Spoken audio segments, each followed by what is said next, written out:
Écoutez le monde vétérinaire autrement sur Veto Micro, un podcast produit par Thémavet. Bienvenue sur la saison 4 de Veto Micro, le podcast numéro 1 de la profession veto. Parce qu'il y a 1000 façons d'être vétérinaire, nous donnons la parole à celles et ceux qui font vivre nos métiers au quotidien. En nous partageant leur parcours professionnel, ils interrogent leurs choix, leurs ambitions et leurs doutes. Au travers de leurs histoires et de leur rapport au vivant, ils questionnent aussi l'avenir de notre profession. Nous sommes Colline, Annabelle, Sophie et Marine, 4 vétérinaires multicasquettes, et chaque semaine, nous vous emmenons à la rencontre de consoeurs et confrères aux parcours multiples, inspirants et parfois inattendus. Vous êtes ici chez nous, mais surtout, vous êtes ici chez vous. Belle écoute! Bonjour à toutes et tous. Aujourd'hui, j'ai le plaisir de recevoir un vétérinaire dont le CV force le respect, Marc Leclerc. Bonjour Marc et merci d'avoir accepté mon invitation. Bonjour, c'est avec plaisir. Diplômé de Liège en 2009, tu poursuis ton cursus à VétagroSup par un internat, puis un assistanat de chirurgie. Depuis 2011, tu contribues au développement de la clinique Riquerac au Canet, dont tu deviens d'abord associé, puis directeur, tout en pilotant la croissance de MyVet France, une holding regroupant plusieurs cliniques de la Côte d'Azur. Formé à Alfort, puis à Toulouse, engagé auprès du GENAC, conférencier, formateur, tu mets ton savoir au service de la profession tout entière. Et comme tu ne fais pas les choses à moitié, tu prêtes également main forte au centre de soins des tortues marines, où tu participes à la réhabilitation de la faune sauvage. Donc, vous l'aurez compris, dans cet épisode, nous allons parler chirurgie, NAC, faune sauvage, mais aussi entrepreneuriat, management et présence sur les réseaux avec un invité passionné. Est-ce que tu es prêt? C'est impressionnant d'entendre tout ça, mais je suis prêt, ouais. Ces expériences t'appartiennent, hein. Alors, pour commencer, on va remonter un peu le temps. Où est-ce que tu as grandi et comment as-tu atterri sur les bancs des amphis de Liège? Aïe, aïe, alors moi, je suis un Varois, donc en fait, je suis revenu dans ma zone d'origine maintenant sur la Côte d'Azur. J'ai grandi dans le centre Var, à Brignoles, et j'étais pas très, sage à l'école et je me suis pris, un avertissement de discipline en première qui m'a, interdit, de pouvoir, candidater à des prépas qui intégraient et j'avais une prof qui m'aimait bien et qui m'a dit: «Tu sais, tu devrais peut-être regarder du côté de la Belgique, ce serait trop dommage que tu te fasses avoir pour ça» et voilà comment je me suis retrouvé à Liège. Ah super. Donc du coup, Liège, tu gardes comme souvenir, plutôt des belles choses, des moins bonnes choses, des années plutôt festives? J'ai adoré mon passage à Liège et vraiment je suis, je pense que je serai éternellement, reconnaissant, aux Belges de m'avoir d'abord si bien accueilli et ensuite de m'avoir permis, de m'avoir autorisé à faire, ce métier, dont je rêvais et de m'y avoir formé, et de m'y avoir préparé. Ouais, c'est ce que tu voulais faire depuis le début, vétérinaire? C'était pas une option, c'était vraiment une vocation? C'était vraiment une vocation vétérinaire, en effet. Je suis passé par plusieurs stades, quand même dans mon évolution, d'enfant. C'est sûr que c'était vétérinaire. Après, il y avait ce truc pour la chirurgie. Donc il y a un moment, je me suis dit, «Allez, peut-être que médecine pour faire de la chirurgie». Et je me suis rendu compte que j'avais une petite intolérance à la hiérarchie. Donc, en médecine, il faut quand même, bien respecter la hiérarchie et on en aura toujours une au-dessus de soi. Et le jour où on n'en a plus, bah, c'est qu'on est chef et quand on est chef, en règle générale, bah, on n'opère plus trop. Donc, vétérinaire, était définitivement la meilleure option. Je regrette pas du tout. Ah super. Est-ce que tu avais des gens dans ton entourage, dans le médical ou dans le vétérinaire? Ou est-ce que c'est quelque chose qui t'est venu comme ça et tu as pas spécialement côtoyé ces milieux-là avant de te décider? Pour être parfaitement honnête, je suis, le premier de ma famille à avoir eu le bac. Donc OK. ouais, donc déjà avec mon bac S, j'étais passé pour le petit intellectuel de service Bah, ils doivent être et non, super fiers du coup? ah ouais, c'est vrai que c'est bah, ils m'ont toujours soutenu. Ma famille y a toujours cru, elle m'a toujours soutenu. Donc effectivement, quand l'option, de la Belgique, s'est présentée, il y a eu zéro doute, il fallait y aller. Et donc non, j'ai pas dans ma famille, j'ai personne qui a fait des études supérieures. D'accord, et du coup, l'attrait pour la chirurgie, ça s'est imposé à toi, comment? Ma grand-mère adorait regarder des émissions médicales. Il y avait a priori, il y a de nombreuses années, des émissions où il y avait des chirurgies en direct, et cetera. Elle adorait regarder ça. Et donc, de ce qu'on m'a dit, je restais avec et j'étais très intéressé. Ah excellent, donc de la petite Je me enfance. rappelle pas. Ouais. Ouais, ça a toujours été en toi? Ouais, oui, ça c'est sûr, ça c'est sûr. Ouais. Genre, en fait, je crois que il y a pas d'autres métiers que j'aurais pu faire. Eu envie de faire, ouais. Du coup, bah, la chirurgie, ça t'a conduit vers un parcours assez exigeant très tôt. Pourquoi tu as choisi Lyon pour, l'internat et l'assistanat? Est-ce qu'il y avait des raisons particulières à ce choix ou c'est une question d'opportunité? Je savais pas trop dans quoi je me lançais quand j'ai présenté le concours commun des internes. Et mon 1er choix, c'était Alfort, pour être parfaitement honnête. Mmh. Parce que, bah, ne sachant pas, je me suis dit: «Bah, Alfort, j'avais l'impression que c'était le mieux. Et puis j'ai eu Lyon, et j'ai eu peur de rester sur la liste d'attente et de ne pas et de perdre Lyon aussi, ou enfin voilà. Et donc du coup, je me suis dit c'est peut-être un signe. Ma famille était passée par Lyon aussi, et mon père m'avait dit que ça nous avait toujours porté chance. Alors je me suis dit: «C'est parti pour Lyon». Je regrette OK, pas du tout non plus. ouais, ça s'est bien passé? Ah oui, j'ai adoré. Je me suis fait des amis fantastiques, qui comptent encore d'ailleurs toujours beaucoup dans ma vie, personnelle, privée, et aussi professionnelle. Et quand je dis que Liège a fait de moi un vétérinaire, Lyon a fait de moi un praticien. A fait de moi quelqu'un apte à être sur le terrain, m'a vraiment façonné. Mmh, et du coup, tu as poursuivi avec l'assistanat sur Lyon aussi? Exactement. Après une année d'internat, où j'avais bien caché mon jeu, parce que quand j'ai annoncé que j'étais candidat à l'assistanat de chir, il y en a pas mal qui sont venus me voir en me disant: «Ah bon, mais tu veux faire de la chirurgie?» et cetera et tout. Donc j'avais bien caché mon jeu pendant l'internat, parce que je voulais surtout pas qu'on me mette dans une case, et ne pas bien profiter des rotations de SIAMU, ne pas bien profiter des rotations d'imagerie, de médecine. Et donc je me suis déclaré assez tardivement. Et puis ouais, j'ai été pris à l'assistanat, et l'assistanat, ça a été aussi une année fantastique. Super, vous étiez nombreux à le demander ou finalement, Heu, on était pas mal, ouais, de candidats à l'assistanat, et on a été 4 retenus. Mais oui, oui, il y a, je crois que cette année-là, si je ne m'abuse, on était 12. pas mal de déçus quand même, mais bon. Ouais. Est-ce qu'il y a des enseignements ou des personnes ou des mentors qui ont spécifiquement marqué tes années, tes 2 années à Lyon? Ah oui, Ouais? oui, oui, clairement. Alors, il y a alors, si je me mettais à citer, il y aurait tellement de monde, mais si je devais retenir, Isabelle Guattolo.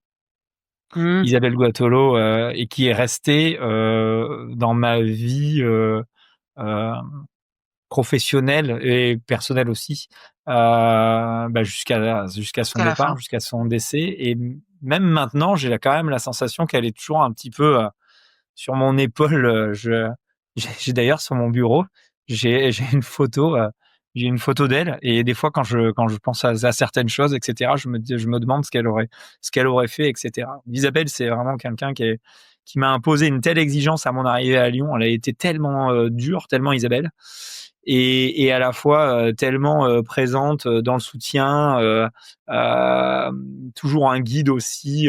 C'est elle qui m'a fait rentrer à l'AVAC, au conseil scientifique, lorsqu'elle avait été présidente du conseil scientifique de la l'AVAC nationale, qui s'était tenu à Bordeaux l'année qui avait été à cheval sur le Covid.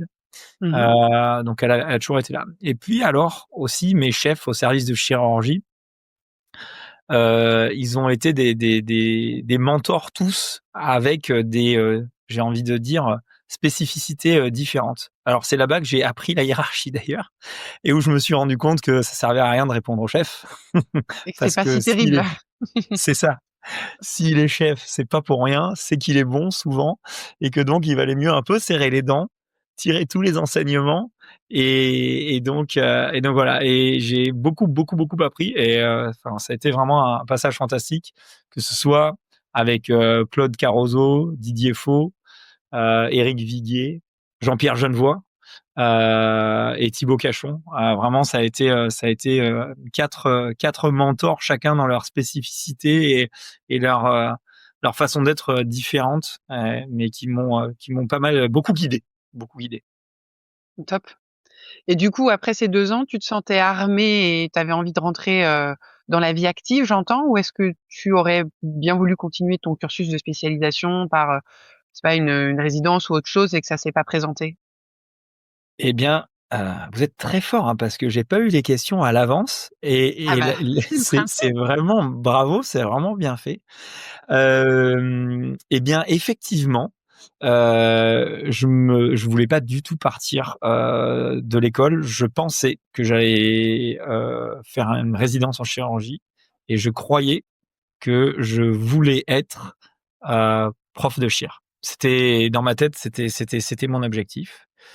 Et un de mes mentors m'a dit: «T'es pas fait pour être dans l'académique.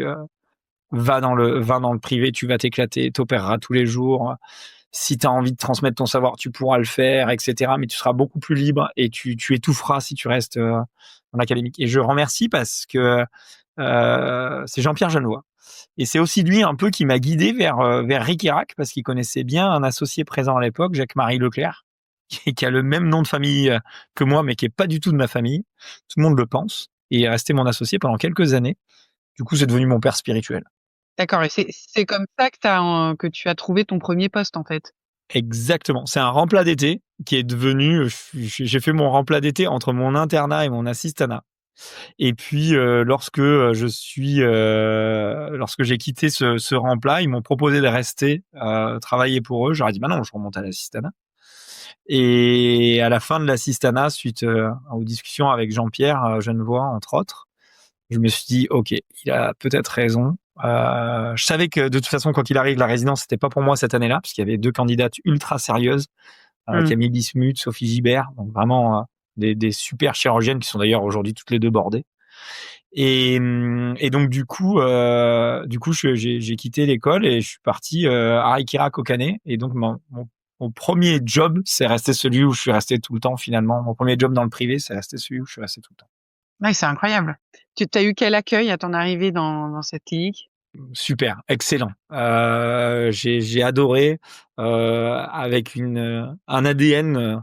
On aime bien, enfin, essayer de le cultiver, l'ADN à la Ric-Irac. C'est-à-dire quand on arrive chez Ric-Irac, c'est un petit peu comme quand on arrive dans sa belle famille. On est, on a envie d'être tout poli, tout gentil, de faire hyper attention à ce qu'on va dire, et on se retrouve avec des gens qui sont simplement très sympas, très francs, très directs. Tout commence souvent autour d'un café et puis on discute et tout est hyper fluide et hyper simple. C'est très chouette et on essaye de le cultiver ça d'ailleurs. C'était une structure qui avait quelle taille quand tu es arrivé? Il y avait combien de vétos, combien d'ASV? Est-ce qu'il y avait des secteurs d'activité particuliers, des spécialités? Alors quand je suis arrivé, 3 vétos, 3 ASV et pas de particularité, si ce n'est que déjà à l'époque ils étaient ouverts 24/24, 7/7. Mmh. Donc tu as fait des gardes? Oui. J'ai fait des gardes et j'ai le souvenir d'avoir enchaîné ma première année, enfin après l'année après mon remplat, quand j'ai commencé en CDI, 21 nuits de garde.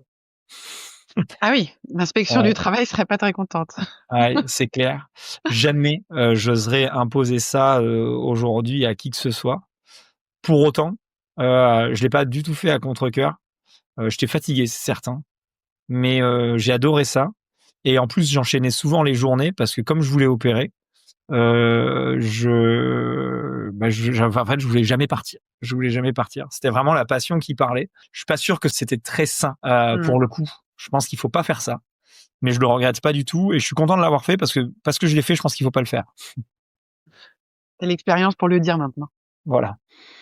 Donc ensuite, tu développes le service de chir. Est-ce que tu as rencontré des freins ou des difficultés particulières quand tu as mis en place cette idée-là et que tu t'es mis à la développer au sein de la clinique? Alors mon associé de l'époque, ils étaient 3 associés et Jacques-Marie Leclerc, celui qui porte le même nom que moi, il faisait déjà de la chirurgie.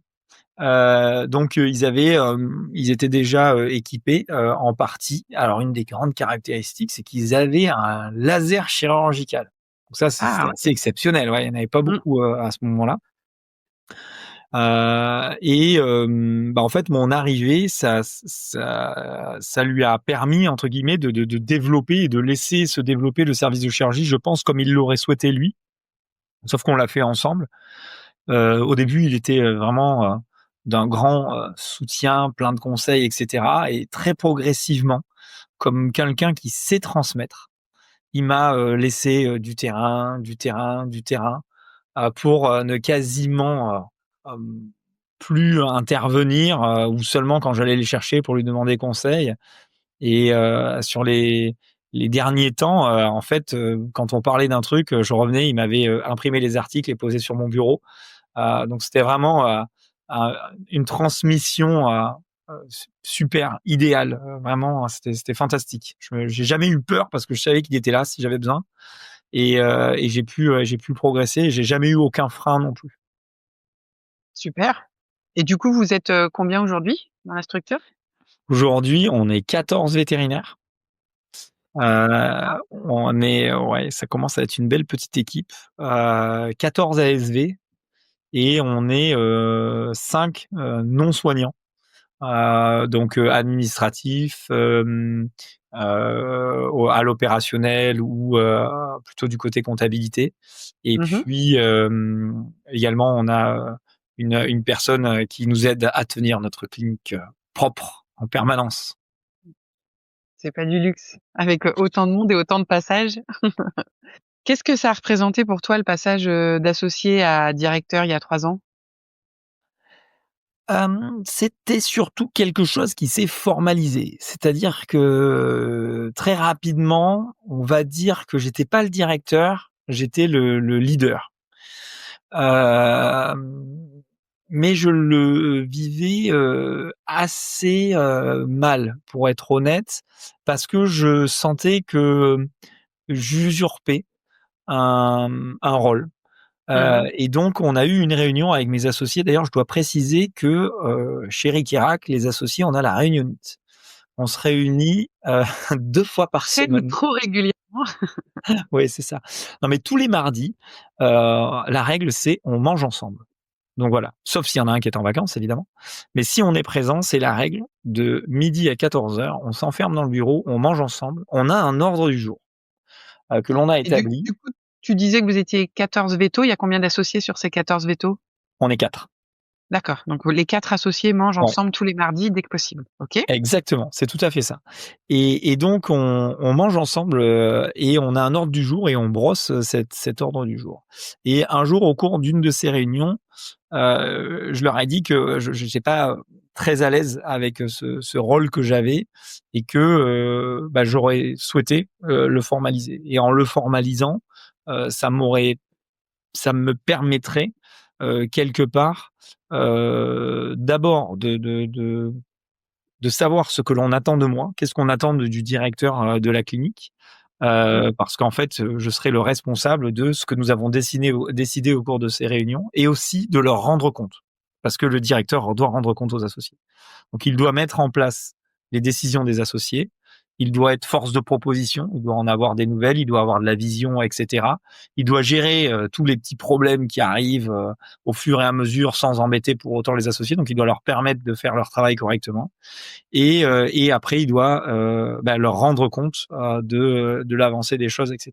Et depuis qu'on a établi ça comme ça, et bien en fait je me sens beaucoup mieux et l'équilibre s'est fait. Donc ça change rien dans ma rémunération, si ça intéresse les gens, on s'en fout. Mais on est tous parfaitement égaux. Chez Ricarac aussi, c'est une règle, ça. Les associés, on sont à part égale. Il y a pas de, on est tous parfaitement à part égale, ce qui permet finalement que le temps que je passe, ils savent très bien que c'est du temps qui est pour la clinique, etc. Donc on ne compte pas. On fait tous la même quantité de temps de travail, je vais dire. On va juste l'utiliser différemment. C'est la ventilation des compétences et des horaires, mais sur un pied d'égalité en termes de parts et de rémunération. Tout à fait. OK, super. Alors du coup, de la clinique à l'entrepreneuriat, il y avait qu'un seul pas que tu as franchi, il y a pas si longtemps, 2017. C'était quoi tes ambitions en créant MyVet France? Alors, MyVet France, alors c'est hyper pompeux, le France, derrière MyVet, parce qu'en fait, on devrait dire MyVet Alpes-Maritimes, parce que, certes, on a 6 cliniques, mais elles sont toutes dans les Alpes-Maritimes et on n'a pas une ambition nationale. Mais on a D'accord. appelé ça France, pourquoi? Parce qu'en fait, chacune des cliniques s'appelle MyVet, suivi du nom de l'endroit où elle se trouve. Et pour donner un nom à la holding, on s'est dit, bon, il faut qu'il y ait un truc général. Et on s'est dit, bah, on est en France, donc voilà. Donc on a créé MyVet. Pourquoi? Eh bien parce que on avait des collaborateurs qui passaient par Ric-et-Rac et qui se fatiguaient de faire les gardes de nuit, ce qui était normal, et ça nous faisait mal au cœur de les perdre, de les voir partir, parce qu'on n'avait pas de place pour les faire travailler à Ric-et-Rac. Ric-et-Rac grandissait pas assez vite que pour les garder sur place, et on les perdait. Et donc un jour, on a eu une collaboratrice, Caroline Michon, qui nous a dit qu'elle voulait pas partir, mais on voyait qu'elle était fatiguée, donc elle était prête à continuer. Et donc on s'est dit, mais si on faisait quelque chose ensemble? Et donc, comme on avait pas mal de clients qui venaient de Grasse, on s'est dit, faire quelque chose à proximité de Grasse, ça sera plus facile pour nos clients. Et donc on a monté notre première clinique, qui est MyVet Mouans-Sartoux, donc dans ce petit village pas loin de Ric-et-Rac. Et quelques années après, la même chose s'est produite avec une autre de mes associées, Laura Bourdeau, et on a créé MyVet Valoris, puis MyVet Antibes. Et là, pour Cannes, on a eu un petit changement. C'est que là, c'est pas quelqu'un qui avait travaillé avec nous. C'était 2 filles qui avaient envie de se lancer, S'intégrer. de faire leur clinique, mais qui se sentaient pas de le faire seules. On a fait connaissance, on s'est hyper bien entendu, on s'est dit allez, c'est parti, on le fait ensemble. Et la dernière de nos créations, Beau Soleil, près de Monaco, ben là c'est une copine de fac de Liège, avec qui j'ai toujours gardé contact, avec qui je me suis toujours bien entendu, etc. Et qui m'a téléphoné un matin en me disant écoute Marc, je crois que c'est le moment, je suis prête à me lancer, je veux créer ma clinique, mais je veux la faire avec toi. Et donc hop, c'était parti, on a fait MyVet Beau Soleil. D'accord, mais du coup, ça se gère comment au quotidien, ce groupe de cliniques? Chacun est autonome et indépendant, ou il y a une forme d'uniformité, d'homogénéité, ou des choses qui sont gérées en commun?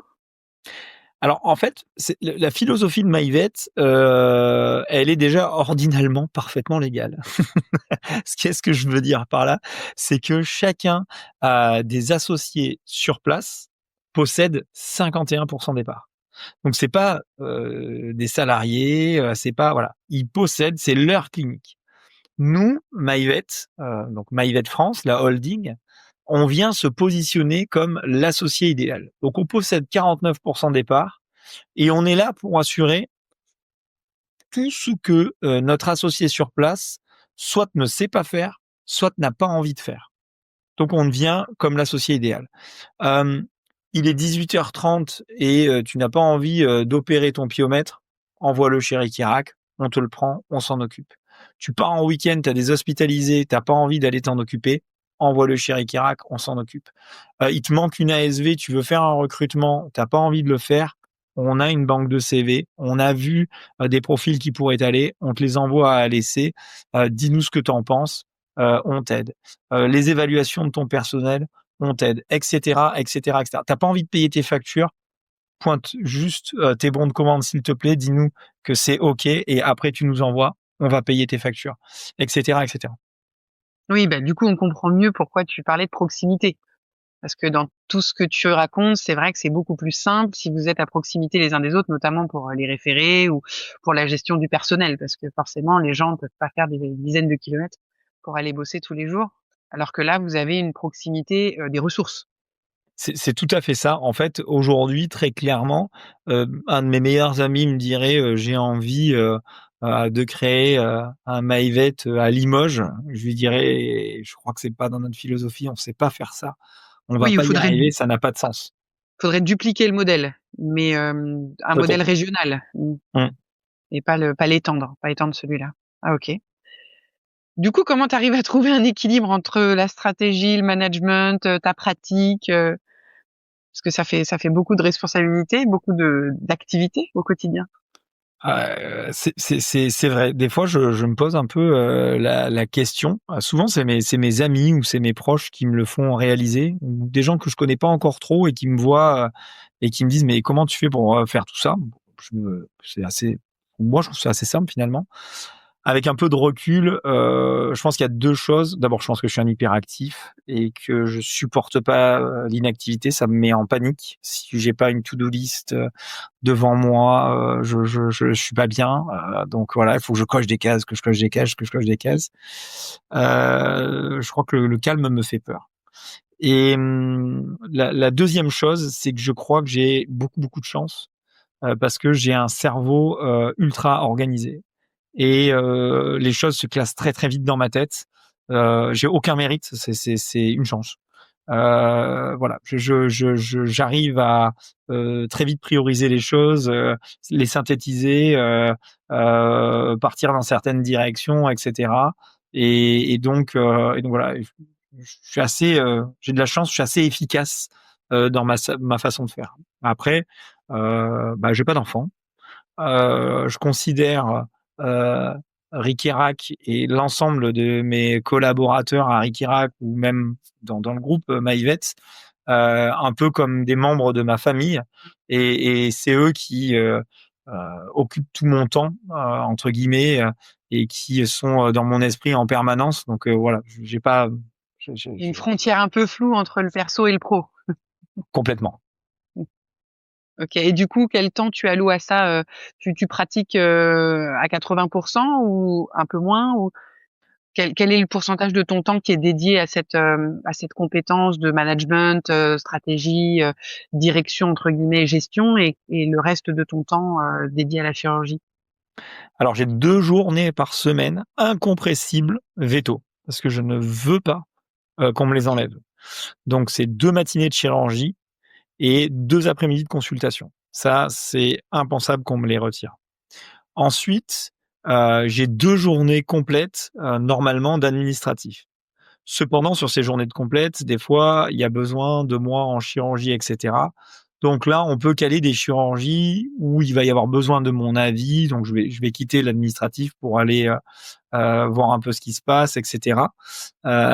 Et de toute façon, quoi qu'il arrive, je suis en clinique. Moi, je travaille en clinique, donc je suis là sur place. Je me promène beaucoup dans la clinique. Je me balade énormément. Je vais faire ma pause. Je passe par l'hospitalisation des chiens, des chats, des nacs, par le labo, voir un peu ce qui se passe. J'écoute ce qui se passe, etc. Et puis après, par contre, j'ai alors mon jour de repos. Alors je mets repos entre guillemets, En hein, guillemets. voilà, c'est le vendredi et le vendredi, je travaille de la maison. Alors est-ce qu'on peut considérer que c'est du travail? Enfin moi, dès que je suis à la maison, je considère plus que c'est du travail. Ouais. Bon, pourtant, je suis rudement efficace.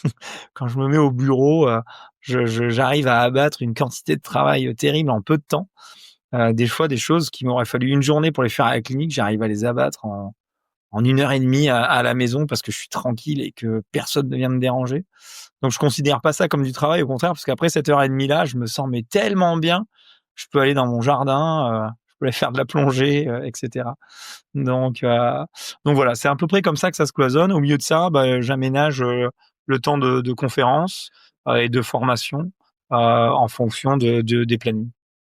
Oui, parce que du coup, on y vient. On pensait avoir fait le tour, mais pas du tout. En plus du management, et cetera, tu es très engagé dans la profession.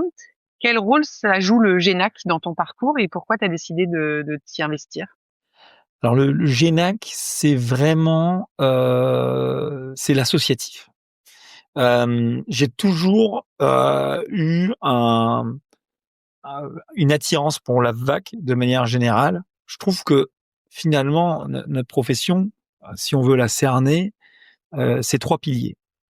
On va avoir l'ordre qui est là, entre guillemets, pour poser des règles, le syndicat qui est là pour nous défendre et l'AVVAC qui est là pour nous former. Et je me suis toujours senti proche des formateurs. C'est pour ça que je suis jamais allé ni au SNVL, ni à l'ordre, et que ça m'a même pas attiré. Je respecte beaucoup les confrères qui y sont engagés, évidemment, heureusement qu'ils sont là. Mais moi, c'est plus l'aspect formation qui me plaît, le côté scientifique, etc. Et les NAC, ça a toujours été une passion. Pour moi, ces animaux exotiques, un peu hors du commun, qui sont sans doute une des causes, si on va creuser un peu, du fait que je sois devenu véto. On en reparlera sans doute, c'est sûr, parce qu'on va parler des tortues tout à l'heure, mais euh, gamin, j'étais passionné par Jacques-Yves Cousteau, Nicolas Hulot, Laurent Balesta, ce qu'ils faisaient, etc. Et ce contact avec la nature, avec le vivant et avec les animaux, j'avais vraiment, c'est vraiment ça qui m'a aussi poussé à creuser ce côté veto. Et si jamais j'avais pas réussi à faire veto, j'aurais aimé être conservateur de musée. Ah oui. Parce que Jacques-Yves Cousteau avait été le conservateur du musée océanographique de Monaco et que je m'étais dit ça c'est quand même chouette, on est proche de la nature, de la conservation, et finalement veto, on soigne les animaux, et il y a des programmes qui aujourd'hui font de la conservation. Je me dis c'est aussi une façon de soigner les animaux, de les conserver dans leur milieu naturel. Donc voilà, je mélange un peu tout là, mais je vais me recentrer. Tout ça pour dire que l'AVVAC et donc le GENAC, j'avais envie de m'impliquer dans l'associatif, mais j'avais pas envie de rentrer dans une section régionale. J'avais plus envie de rentrer dans un groupe d'études. Et il y a eu une année où au GENAC, il y a eu un départ des anciens, et le bureau s'est retrouvé un petit peu vide et dépouillé. Et donc en fait, j'ai candidaté pour être coopté, et c'est comme ça que je suis arrivé dans le bureau. Et puis bon, là l'an dernier il y a eu les élections, et là maintenant je suis plus coopté, je suis membre élu, et c'est comme ça que je suis arrivé au GENAC, et je prends beaucoup de plaisir à travailler avec notre bureau du GENAC. Moi je m'occupe en particulier des partenaires, donc des laboratoires avec qui on travaille. Donc du coup, j'y trouve quand même pas mal ma fibre de gestionnaire entre guillemets. Et puis c'est génial de pouvoir préparer avec mes collègues qui sont très très très investis des planning, des programmes de conférences sur des sujets, et de préparer le plancher pour que on voit naître nos congrès, et découvrir les conférences qu'on a choisies, etc. Je prends beaucoup de plaisir à ça. C'est quoi, en ce moment les enjeux, les grands projets de ce groupe de travail autour des NAC?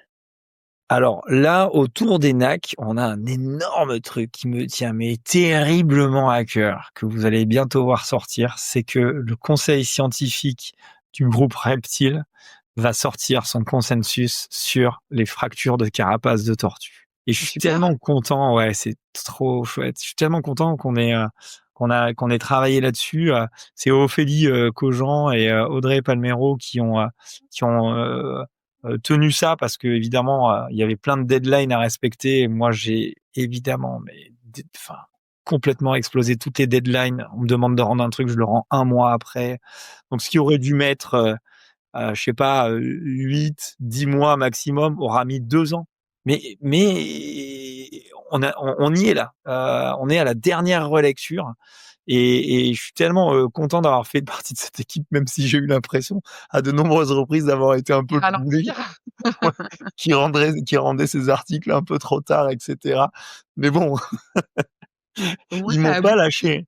Ouais, et ils m'ont pas lâché en route, et ça je suis trop content aussi, parce qu'ils auraient pu se dire Marc il traîne trop, c'est bon, on le sort du groupe, etc. Et non, ils m'ont attendu. Je suis tellement, je les remercie vraiment beaucoup, et je suis vraiment fier que le GENAC produise ce consensus.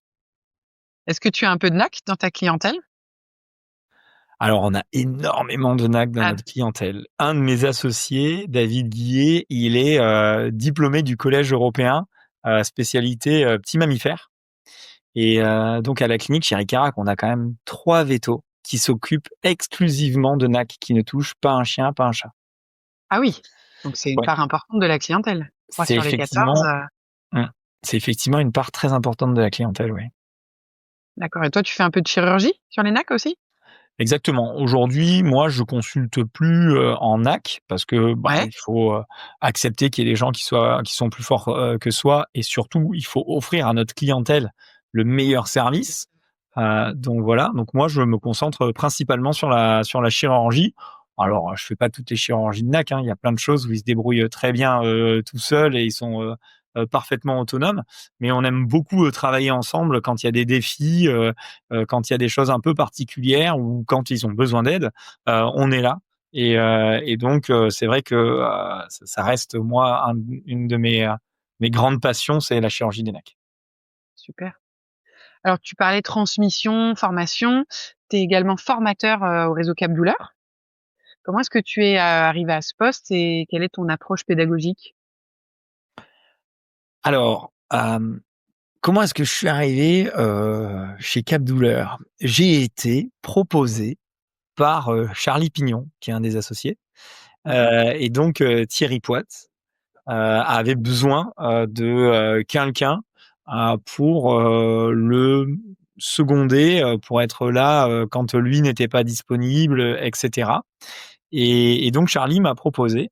Avec Thierry, on s'était croisés plein de fois sur des formations, etc. On s'était toujours bien entendus. Et quand il m'a appelé pour me demander si ça m'intéressait, j'ai d'abord été ultra touché, flatté, et j'ai bien évidemment accepté. Alors là, il m'a formé, et ça, c'était un moment fantastique. Je me suis retrouvé à l'île de Ré pendant Ouais, quelques sympa jours. comme lieu de formation. Génial! Je me suis retrouvé à l'île de Ré pendant quelques jours chez Thierry. Il m'a accueilli à bras ouverts.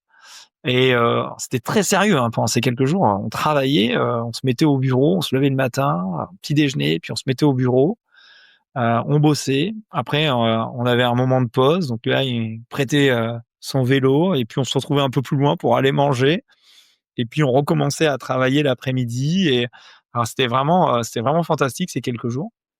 J'ai découvert la douleur. J'avais une, heu, une sensibilité à ça. J'ai toujours aimé l'anesthésie, et j'ai toujours aimé ces molécules de l'anesthésie, et cette gestion, cette capacité à pouvoir retirer le mal et la douleur. Et là, j'ai découvert toute une série de choses que je soupçonnais pas forcément.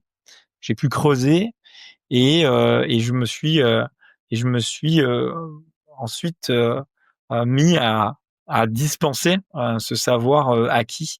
J'ai pris beaucoup, beaucoup de plaisir à ça. C'est vraiment quelque chose qui me plaît, et j'y prends toujours du plaisir. Oui, tu formes encore? Je suis allé en Belgique là, c'était au mois de tout début octobre, pour donner une formation sur l'arthrose. D'accord, c'est, essentiellement vétérinaire ou aussi, ASV? Alors ça dépend. Mmh, Il y a eu tout un temps, je me suis occupé de l'EPU, de physiothérapie, et là, on mmh, avait un public qui était véto plus ASV, ouais, et là, en Belgique, c'était vétérinaire. super, et tous ces engagements t'ont amené aussi sur un terrain plus inattendu, donc tu as évoqué tout à l'heure celui des tortues marines. Alors, du coup, est-ce que tu peux nous parler un peu de cet engagement, d'émergence et puis comment, tu es devenu vétérinaire au centre de soins des tortues marines? Alors Et on surtout a quand? Parce qu'on a l'impression de que tu avais déjà un agenda, surbooké. Mais non, tu dois trouver encore quelques heures, pour pouvoir aller t'occuper des tortues. j'ai l'impression on joue la transparence, hein, donc on va la jouer jusqu'au bout, et je vais prendre le risque de raconter la vraie histoire. La vraie histoire, c'est, moi, je suis un enfant de la Côte d'Azur. Tous les enfants de la Côte d'Azur sont allés, gamins, à Marineland, Ouais, à et Antibes. à Antibes, et Marineland a été pour moi, comme Jacques-Yves Cousteau, et cetera, Mmh. une des raisons qui m'a donné envie de devenir véto, et en particulier pour ces animaux marins aussi. Je voulais pas être vétérinaire de Marineland, mais bon. Mmh. Et je me suis fait un peu remarquer parce que j'ai opéré un poisson rouge il y a quelques années. Ça avait fait un petit peu de bruit. parce que l'article qu'on avait fait, la publication scientifique qu'on avait fait, s'était retrouvée entre les mains d'un journaliste de Nice Matin qui était venu m'interviewer. Et puis comme l'actualité était pas très intéressante à ce moment-là, quand il a fait sa petite dépêche AFP, en fait M6, TF1, tout le monde est venu se servir. Et du jour au lendemain, je me suis retrouvé avec pendant quelques jours mon nom partout avec cette histoire de poisson. Alors souvent bien déformé à la journaliste, quoi. Et et c'est resté un poisson rouge. T'as pas opéré une orque par hasard. Et alors, c'est bon. Presque. Plus tard. Et donc en fait, je pense que Marineland, le veto de Marineland a dû entendre parler de moi par ce biais-là, et j'ai été appelé un jour pour donner un avis chirurgical sur un manchot, manchot qu'on a opéré d'ailleurs et qu'on a présenté en congrès international. Et on a eu un super bon feeling avec Christopher, qui était le veto de Marineland à l'époque. Et donc, quand il y avait des cas chirurgicaux, il m'a sollicité et il m'a demandé mon avis, et on a même travaillé sur les orques. C'était il y a 1 an et demi, et on a travaillé sur les dents des orques en particulier. Et Marineland avait aussi dans ses actions la protection des tortues marines de Méditerranée. Et c'est comme ça que une petite tortue qui avait une fracture de l'humérus s'est retrouvée dans notre clinique pour qu'on donne notre avis. Et puis on en a eu une autre avec une fracture de carapace, et ainsi de suite.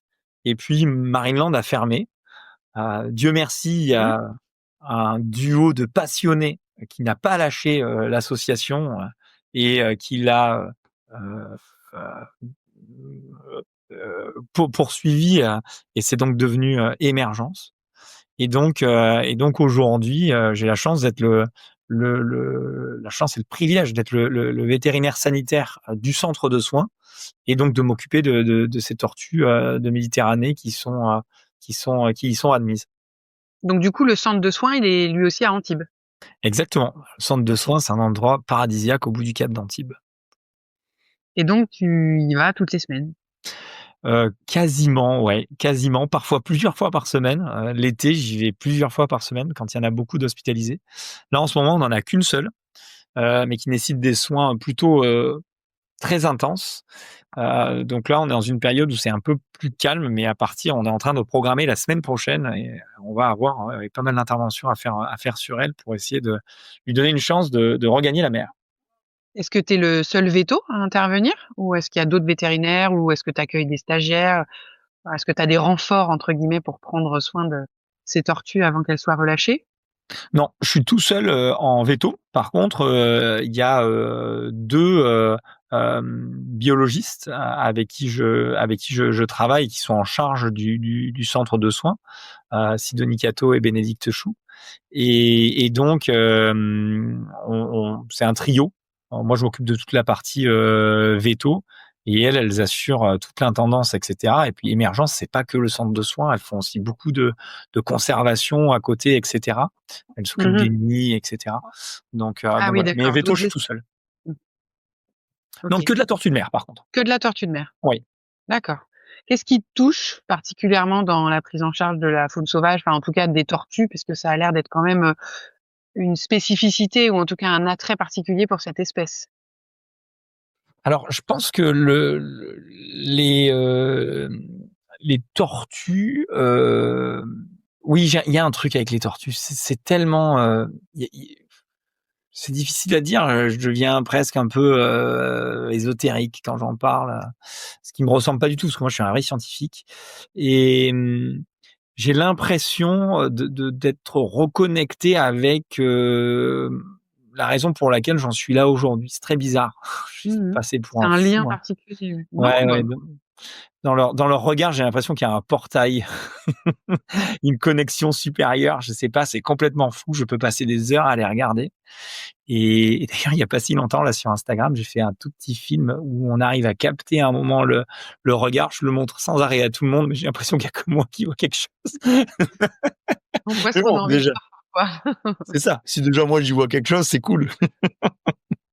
Bah, du coup, la transition est toute faite parce que ton engagement scientifique, c'est aussi, la volonté de partager et certains te connaissent sûrement sur Insta, hein, Marco Veto, mais tu es très actif sur les réseaux sociaux. Depuis quand, tu t'es investi dans ce type de communication et pourquoi ça t'a semblé, nécessaire de le faire?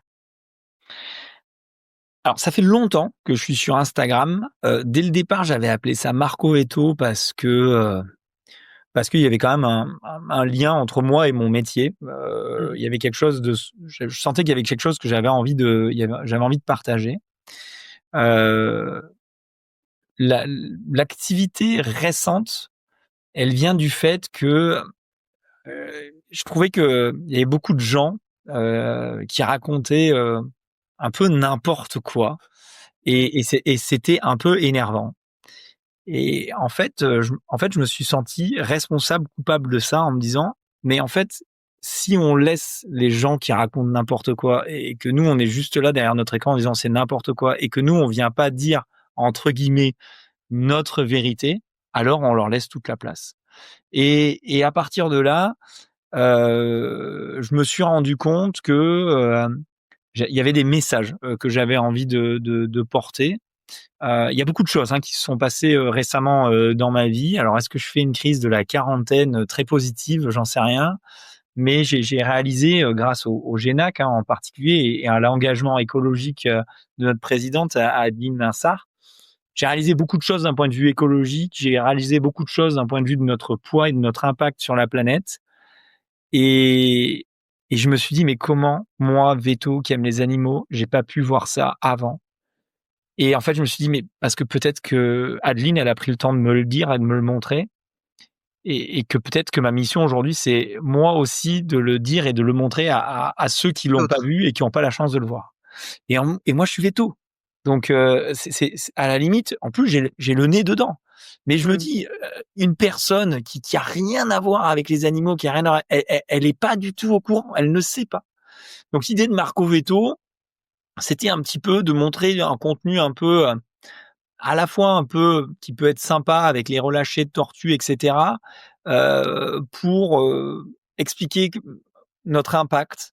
Il y a aussi un lien avec les étudiants, un lien fort avec les étudiants où on donne, alors il y a toujours c'est Instagram, hein, faut qu'on essaye que ce soit le plus esthétique possible et Oui, cetera. Donc c'est attractif, joli. attractif, c'est certain.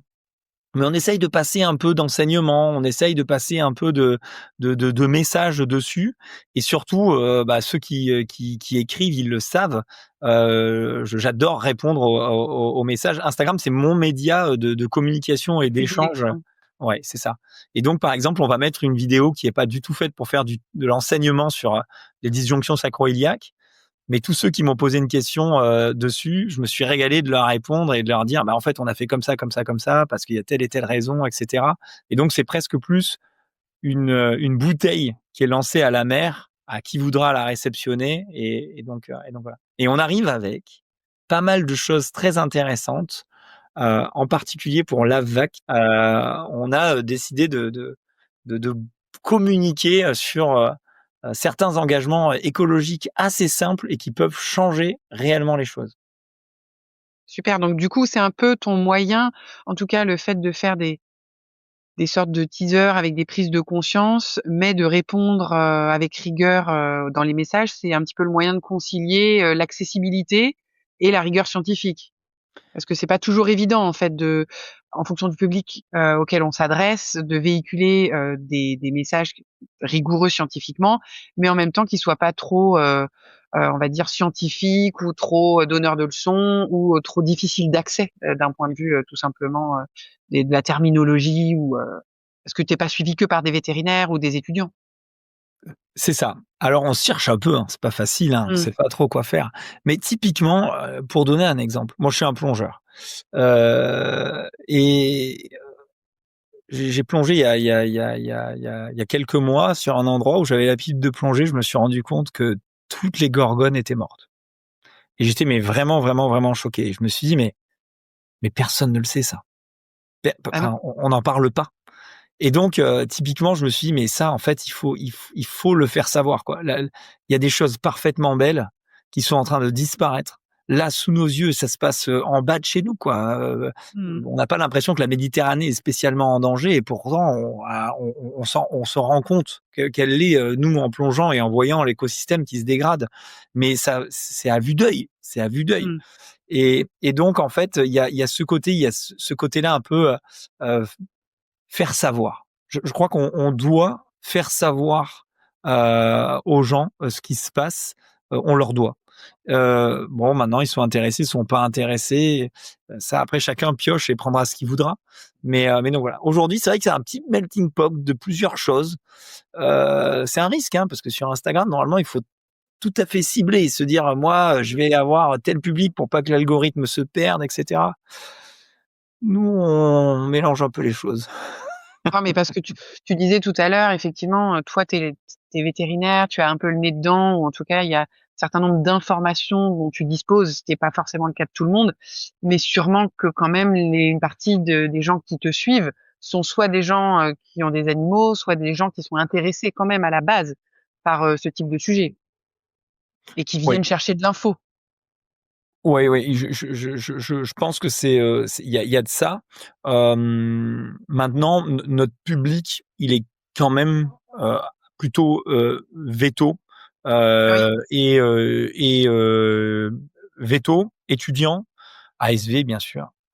L'idée, c'est de se dire les vétos et les ASV. Dans les gens qui sont dans les cliniques vétérinaires sont quand même plutôt très écoutés. Et l'idée, c'est de se dire, servons-nous de la chance qu'on a, de notre aura, de notre image de spécialiste du vivant, pour faire en sorte de faire justement pas que du soin, mais un peu de conservation. Et tu as l'impression que ça fonctionne bien? En tout cas, les retours que tu as sont des retours concluants? Est-ce que les gens sont réceptifs à votre approche? Ouais, les retours, ils sont au-delà de ce que j'avais imaginé. C'est vraiment super. Il y a vraiment un super accueil. Ça fait du bien. C'est chouette. Les gens nous remercient pour ce qu'on fait, pour ce qu'on raconte, pour ce qu'on dit, etc. On a des prises de conscience. On a, alors c'est à petite échelle, c'est pas, on n'est pas encore très nombreux, mais on voit qu'il se passe quelque chose, parce que quand on regarde les chiffres, on se dit ah bah oui quand même, voilà. Donc après, nous, je donne un exemple pour illustrer, mais quand on reçoit 10 stagiaires de collège, on sait très bien qu'il n'y en a pas forcément dans les 10 un seul qui sera véto. Qui sera vétérinaire, oui, c'est sûr. Mais pour celui qui sera véto, on a bien fait d'en recevoir 10. C'est pareil. Enfin, quelque part, moi, je me sens un peu mieux vis-à-vis de ça. Je suis pas dans mon coin à faire les choses tout seul, et je me dis ok, partageons, montrons, échangeons. C'est un peu ça le but des réseaux sociaux, et essayons de créer un réseau de gens concernés par le vivant, et concernés surtout par le One Health. C'est vraiment ça l'idée, c'est de se dire nous les vétos, bon ok, instinctivement parlant, on doit prendre soin des animaux. Mais si on prend soin des animaux sans prendre soin de leurs propriétaires, il va y avoir un problème. L'environnement. Voilà. Si on prend soin des animaux, qu'on prend soin des propriétaires, mais qu'on abîme nos équipes, il va y avoir un problème. Et si on prend soin de nos équipes, des animaux, des propriétaires, mais qu'à côté de ça, pour soigner un chien, on a détruit je ne sais pas combien d'espèces, enfin d'habitats dans la nature, alors ça va pas non plus. Donc c'est vraiment cette conscience globale qui me tient particulièrement à cœur, et que j'ai envie de faire partager. Est-ce que ça vous a donné un peu d'idées aussi pour mettre en place des mesures un peu plus éco-friendly dans la clinique? Si c'est pas déjà le cas d'ailleurs, parce que peut-être que l'engagement va déjà dans ce sens. Donc l'an dernier, quand on a quitté le GNAC à Pau, qui était le Green NAC, et qui était le premier congrès vraiment éco-responsable de la VAC,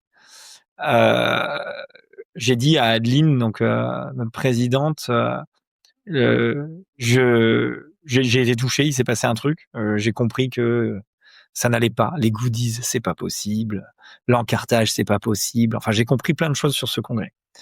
Et je lui ai dit, on va faire des choses, mais on va les faire comme moi j'aime bien, c'est-à-dire que moi j'adore mesurer.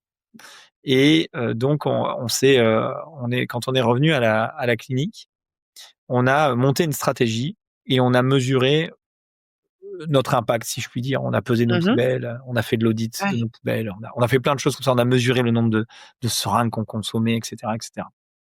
Puis on a fait venir Camille Lasserre et on a fait la fresque de la clinique vétérinaire avec toutes nos équipes. Super. Ça a été très engageant. Ça a stimulé les équipes. Et à partir du 1er janvier, on a appliqué 23 mesures qui vont de la mise en place de détecteurs de présence pour la lumière jusqu'aux microfibres, au retrait de la chlorhexidine pour se laver les mains, enfin des choses ainsi, quoi. Et on a tout remesuré après 6 mois. Et on a fait une comparaison entre le avant et le après. Bien sûr. Ouais, après un semestre. Et du coup? Exactement. Et les résultats, ils étaient édifiants. On a diminué le poids de nos poubelles de 62%, alors que notre activité avait augmenté de 22%. Donc là, on s'est dit, waouh, mais attends, écologie ne rime pas avec décroissance, parce que c'est ce qu'on essaye de nous faire croire. Oui, c'est souvent, en tout cas, au moins, même si on n'essaye pas de nous le faire croire, c'est souvent une crainte de se dire que potentiellement, ça peut être un risque d'avoir moins de croissance dans la structure, alors que finalement, preuve en est que pas du tout. Exactement. Et c'était notre plan. Nous, notre plan, c'est de dire, mesurons, voyons les mesures qui sont faciles à faire et qui rapportent beaucoup de carbone, entre guillemets, celles qui sont très difficiles et qui rapportent rien.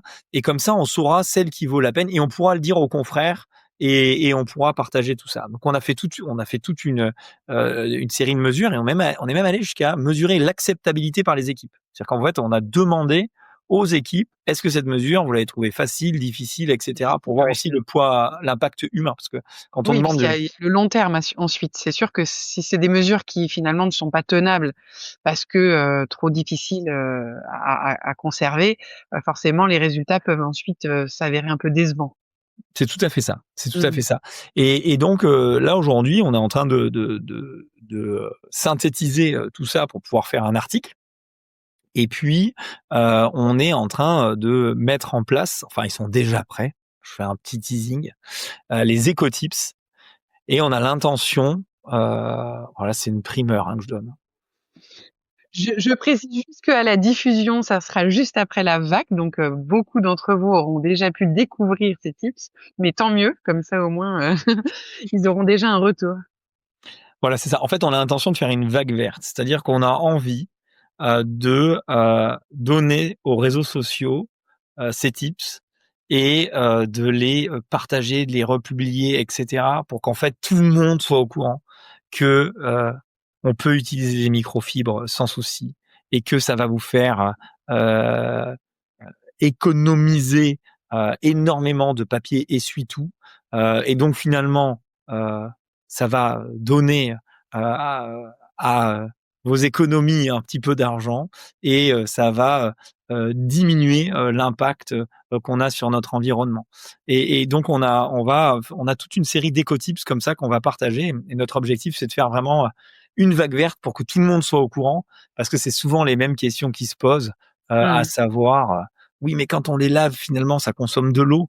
Mais 12 litres d'eau d'une machine à laver, ça n'a rien à voir avec 178 litres pour faire un rouleau de papier toilette. Oui, c'est Donc, même recyclé. Donc voilà. La vague verte de la Côte d'Azur. Super.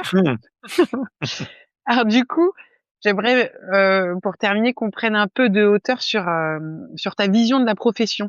Comment est-ce que tu perçois l'évolution du métier de veto dans les années à venir? Est-ce que tu penses qu'il y a des choses qui vont beaucoup changer?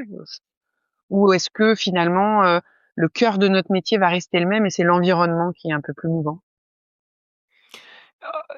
Notre métier, il a déjà été pas mal chamboulé, hein. Quand on regarde bien, nos structures ont littéralement changé. Il y avait des petites cliniques pas bien fraîches, j'ai envie de dire, avant. Aujourd'hui, maintenant, on rentre dans de véritables structures qui ressemblent à des lobbies d'hôtels avec une technologie dernier cri, etc. Il y a beaucoup de vétos qui bossent dans la plupart des cliniques. Donc il y a déjà eu, je trouve, ce changement-là. Deuxième changement, ça a été la difficulté de recrutement, j'ai envie de dire. Il y a eu un moment là, a On est priori, encore un peu dedans. on est encore un peu dedans, effectivement. J'ai l'impression que c'est en train de changer parce que moi, je vois qu'on commence à recevoir des candidatures pour l'année prochaine. Ça faisait longtemps que ça nous était pas arrivé, avec 11 mois d'avance. Super, petit sursaut. Oui. Donc ça, il y a eu ce phénomène-là aussi où les confrères étaient un petit peu à cran parce qu'ils n'arrivaient pas à trouver d'aide. Et il y a eu une sorte de choc un peu générationnel avec, en fait, nos anciens vétos qui disaient, si je suis un peu vulgaire, ces petits cons veulent pas travailler. Et puis les jeunes vétos qui disaient, non, mais ils nous traitent mal, ils sont fous, ils travaillent tout le temps. Moi, je n'aspire pas à ça. Et c'est vrai qu'il y a eu un petit moment comme ça où ça a été un peu compliqué, je trouve. C'est en train de s'apaiser. Il y a eu pas mal d'ailleurs de projets qui ont participé à cet apaisement, comme la cavette, etc. Et ça, c'est la deuxième chose. Maintenant, je trouve que l'avenir, une des choses qui me... Alors, je sais pas si ça m'inquiète ou pas, c'est l'arrivée de l'intelligence artificielle. Oui, vaste sujet et c'est vrai que les avis sont aussi divers que variés. Ouais, ça, c'est quelque chose, je me dis, c'est vraiment le prochain choc de pour notre profession. Et nous, on a eu la chance, on a été formés avec un raisonnement clinique, on a dû aller chercher nos articles, on a dû toucher les animaux, etc. Aujourd'hui, le client devant vous, il prend son téléphone, il demande à ChatGPT, et l'autre, il lui répond quand même plutôt sacrément bien. Il rentre les symptômes de son animal et puis il ressort avec un diagnostic qui est assez souvent Pas probable. mauvais. Et face à ça, ce jeune qui arrive et qui, lui, n'a pas encore l'expérience pour répondre à ChatGPT, qu'est-ce qu'il fait? Il veut plus jamais prendre un client, ou lui-même, il se dit: «Oh, attends, je vais aller lui demander avant. Comme ça, au moins, moi, je saurai déjà». Et ça, c'est vraiment ce qui me fait un petit peu peur pour notre profession. Je me dis: «Comment est-ce qu'on va s'approprier ChatGPT comme un outil?» Alors, quand je dis ChatGPT, c'est l'intelligence artificielle, Oui, évidemment, l'IA au sens mais large, ouais. c'est ça, comme un outil à notre service, et pas comme le nouveau maître des horloges qui va nous dicter ce qu'on doit faire, comment on doit le faire, à quelle vitesse on doit le faire, etc. Mmh.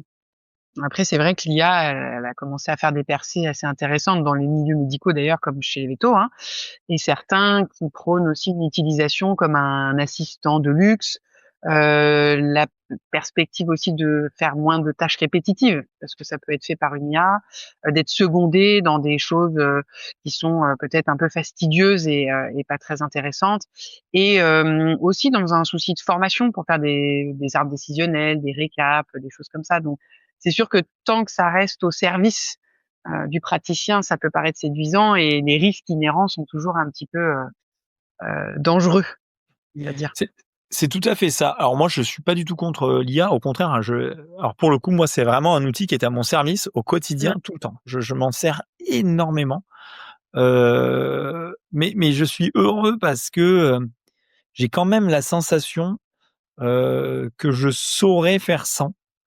Parce qu'on m'a laissé le temps de faire sans, parce que ça n'existait pas. Mais je Oui. me dis aujourd'hui, un jeune qui sort de l'école, est-ce qu'il va avoir le temps que nous on a eu pour que son cerveau se forme correctement? J'en suis pas si sûr, et c'est ce qui me fait peur. Mais sinon, il y a zéro doute quant au fait que ça soit quelque chose de fantastique et qu'il faille impérativement le mettre à profit.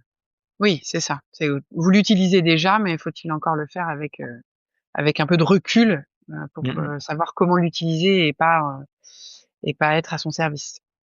Tout à fait. Et quel type de conseils tu pourrais donner justement à ces jeunes vétos qui vont arriver, et qui vont peut-être, ce type de problématique, hein, une problématique de confiance, de formation, de légitimité, de discours avec les praticiens. Qu'est-ce que tu aurais envie de leur donner comme conseil, puisque ça fait aussi partie de tes surtout, sûrement futurs employés, d'ailleurs pour certains?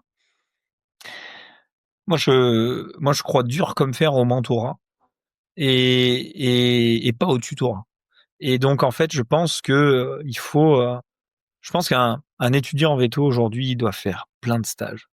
Il doit aller dans plein de cliniques et il doit vraiment profiter, de ces années-là pour aller voir les gens travailler, voir comment ils font et cetera et parler avec les vétos, faire du lien avec les vétos, quels que soient leurs âges, le vieux véto près de la retraite, le jeune véto qui vient d'être diplômé, le véto, middle age, qui, commence, à, s'associer, ou, qui, vient de finir de payer les traites de sa clinique, que sais-je. Et puis, heu, prendre tout ce qu'il y a à apprendre, faire ce lien et puis savoir sur qui ils pourront compter plus tard dans, telle ou telle situation. Et ça, je pense que c'est vraiment important. Alors, rien à voir avec le fait que ce soit le thème de la vague cette année, mais je trouve que ça on manque de lien aujourd'hui. Le lien est un peu distendu, on va dire, Mmh. et je crois qu'il faut vraiment, le recréer, Et heu, l'entretenir. l'entretenir. Mmh. Et c'est rien le lien.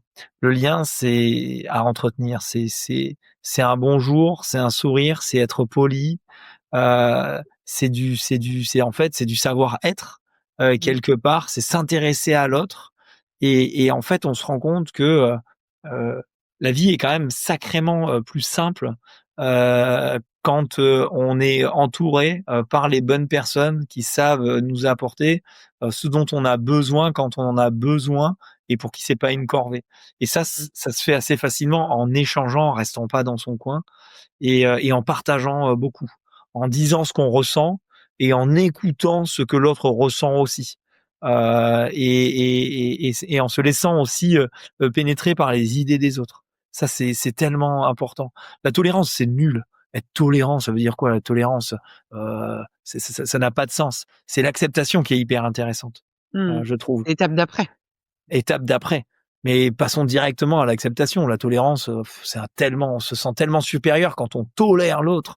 Non, il Mmh. faut accepter l'autre et il faut accepter que ses idées, viennent un peu impacter les nôtres et changent nos idées. Ça, c'est génial. Mmh. Très clair. Avec toutes tes casquettes, qu'est-ce qui continue de te passionner le plus au quotidien? Ou est-ce qu'il y a des choses que tu n'as pas encore faites et que tu aurais envie de réaliser? J'ai envie, de passer de plus en plus de temps avec, les tortues de mer. J'ai envie, de réfléchir, à l'environnement, au biotope, à comprendre les systèmes, comment ils fonctionnent, à essayer de comprendre comment ils peuvent se dérégler, à essayer de comprendre comment est-ce qu'on peut minimiser, nos impacts, et cetera. Tout à l'heure, tu me demandais, comment est-ce que, j'arrivais à trouver du temps pour les tortues. En fait, c'est assez simple, j'ai fait tellement de trucs aujourd'hui, pour en arriver là où je suis, qu'il y a une machine qui tourne assez, bien, toute seule, en lui redonnant régulièrement de l'impulsion et en Mmh. contrôlant, Une certaine inertie avec tout elle ce a qui a une été mis en inertie, place. voilà, c'est ça, exactement. Et en fait, elle me permet de pouvoir, m'échapper et de me consacrer à certaines, autres choses. Et c'est pour ça que là, aujourd'hui, j'ai d'ailleurs aucune envie de faire une 7e clinique. Là, j'ai envie, maintenant de mettre tout ce qu'on a fait, notre groupe, justement au service de causes, plus nobles Mmh. et donc voilà. Et ça, c'est vraiment ce que j'ai envie de faire. Je sais pas encore vraiment comment, mais Marco Veto, c'est un truc. Les tortues, c'est un truc. Hem, voilà, j'en suis un petit peu là aujourd'hui. J'ai envie, je me dis, bah, voilà, je viens d'avoir 43 ans. Sur le papier, j'ai passé la moitié. J'ai envie de mettre la deuxième moitié au service de tout ce que j'ai, eu et gagné pendant la première moitié. Super projet. Il y aura de quoi faire, hein, sur les Je 40 crois, années à venir, hein. Ça va être bien. Est-ce qu'il y a des sujets, que l'on n'a pas abordés et dont tu aimerais parler? Peut-être, des choses, différentes ou des sujets qui te tiennent à cœur aussi, mais qu'on n'aurait pas évoqués ensemble? Ah, c'est difficile comme question, Non, mais parce si c'est pas le cas, que c'est pas grave. c'est C'est juste sûr pour que être quand sûr.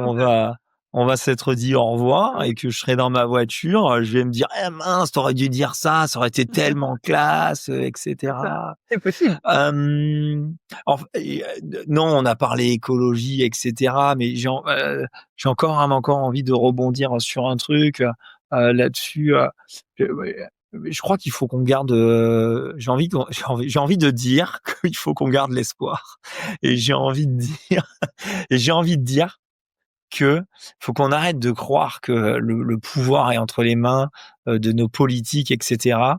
Le pouvoir, il est entre nos mains chaque jour en faisant des petites choses qui changent les grandes choses. Et je crois qu'il faut vraiment qu'on se mette à chacun, pas balayer devant nos portes parce que ça fait tellement donneur de leçons, mais à se dire, à prendre conscience de la beauté de la nature qui nous entoure, et cetera, et de se rendre compte que on est, euh, on est entouré de choses inutiles dont on n'a pas besoin et qu'il faut gommer cet inutile pour se concentrer un peu sur des vraies choses. Et, et en fait, on se rend compte de la chance qu'on a et de l'inutilité de plein de choses qui abîment et on se fait entretenir et emporter dans cette espèce de mouvement de consommation, etc., etc. Voilà, c'était un peu, c'est un peu ça, tout en brouillon et tout mélangé que Non, non, mais j'avais c'est envie de bien, c'est bien. rajouter. C'est en live, il y a pas de souci. Au contraire, on donne la parole justement pour que chacun s'exprime, donc c'est chouette. Faut le faire comme on le sent. Alors pour finir du coup, je te propose un petit questionnaire veto taquet. Donc le principe, c'est de répondre un peu du tac au tac, ce qui te vient à l'esprit. Alors, est-ce qu'il y a un animal qui a marqué ton enfance? Un animal de compagnie? Un animal, peu importe. Un animal? Ah, mon enfance, le requin, oui, évidemment. OK. Alors, Ta plus grande fierté en tant que veto? ma plus grande fierté en tant que véto, Ouais, c'est d'être, déjà être devenu véto, c'est ma plus grande fierté. c'est une belle réponse. Une espèce que tu aimerais soigner, mais que tu n'as encore jamais approchée? J'ai déjà approché les requins, mais pas assez à mon goût. Je Oui, reste bien sur sûr. le requin. Tu restes sur le Le requin. requin, le requin. Ton super pouvoir rêvé pour te simplifier une journée à la clinique? Waouh! Hem, il faut que je gagne du temps. C'est pas possible que je sois toujours en retard comme ça et que je passe mon temps à dire: «J'arrive» alors que pas du tout. Ou l'ubiquité, comme ça, tu peux être à plusieurs Ouais, endroits en même temps. ouais. Je sais pas C'est si un je bon kifferais d'être à 2 endroits en même temps parce que peut-être que je profiterais pas assez, mais au moins pouvoir passer directement d'un endroit à l'autre. Ça oui. ah d'accord, un porte au loin alors, Voilà, les c'est ça. auteurs de d'Harry Potter. D'Harry Potter, exactement. Très bien et pour finir, est-ce que tu aurais une maxime ou un mantra qui te caractérise? Ah, mais trop bien cette question. Trop bien, j'adore, j'adore, j'adore. Ah oui, mais j'ai un mantra qui est une phrase de Nelson Mandela Super. et qui disait, alors je la mets en français hein, parce que Oui, dans la vie, j'ai jamais échoué. Soit j'ai gagné, soit j'ai appris. super. Très belle conclusion. Merci beaucoup. Alors, en fait, on a traversé les coulisses de la chirurgie, découvert les enjeux du management, les défis d'ENAC, fait un détour, très agréable par les tortues marines de Méditerranée. Alors pour tout ça, je voulais vraiment te dire merci beaucoup, Marc, pour ton regard très engagé sur la profession, pour ton énergie communicative. Et merci à toutes celles et ceux qui nous écoutent, qui nous suivent et qui partagent tous ces moments avec nous. N'hésitez pas à retrouver notre invité sur les réseaux pour prolonger la discussion, puisqu'on a vu que il répondait très facilement à tous les messages et encore plus quand c'était des messages vétérinaires sur des cas, donc c'est top. Et à très bientôt pour une nouvelle rencontre inspirante. D'ici là, en cette période de fête, prenez bien soin de vous, des animaux et de la planète évidemment. Merci beaucoup, Marc. Merci beaucoup et oui, prenons soin de la planète, évidemment. Merci d'avoir écouté cet épisode de Veto Micro. Si le cœur vous en dit, partagez-le à vos amis et à vos collègues abonnez-vous au podcast et mettez-nous une note de 5 étoiles avec un gentil commentaire. C'est ce qui nous permet de remonter dans les classements et de donner de la voix à la profession. Si vous souhaitez participer à Veto Micro, nous suggérer des invités ou tout simplement nous écrire, faites-le sur l'adresse podcast@themavet.fr. Prenez soin de vous et à la semaine prochaine pour écouter une nouvelle façon d'être vétérinaire.